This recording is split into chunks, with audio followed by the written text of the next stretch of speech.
એકવાર સ્વામી રામતીર્થ ઋષિકેશમાં ગંગા નદીના કિનારે ચાલી રહ્યા હતા. ત્યારે તેમણે એક સંન્યાસીને જોયા. એટલે સંન્યાસીને જઈને પૂછ્યું કે તમે કેટલા વર્ષથી સંન્યાસી છો? ત્યારે સંન્યાસીએ જવાબ આપ્યો કે લગભગ 40 વર્ષથી. એટલે પેલા સ્વામીએ પૂછ્યું કે તો તમે તમારા 40 વર્ષમાં કોઈ વિશેષ ઉપલબ્ધિ મેળવી છે ખરા? ત્યારે પેલા સંન્યાસીએ કહ્યું કે આ ગંગા નદીના વિશાળ પટ ઉપર પાણીના પ્રવાહ પર હું જે રીતે જમીનમાં ચાલું તે રીતે ચાલી શકું છું. ત્યારે પેલા સ્વામીએ પૂછ્યું કે આના સિવાય બીજી કોઈ ઉપલબ્ધિ છે ખરા? ત્યારે સંન્યાસીએ કહ્યું કે તમને પાણી પર ચાલવાની આવડી મોટી ઉપલબ્ધિ નાની લાગે છે? ત્યારે સ્વામીએ હસતા હસતા જવાબ આપ્યો કે તમે તમારા જીવનના 40 વર્ષ ખર્ચીને જે ઉપલબ્ધિ મેળવી છે ને એની કિંમત મારા મત તો કદાચ 2 આના જેટલી જ છે.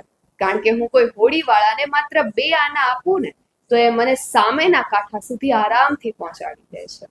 આ વાત નાની છે પણ જો સમજાય તો સમજવા જેવી છે.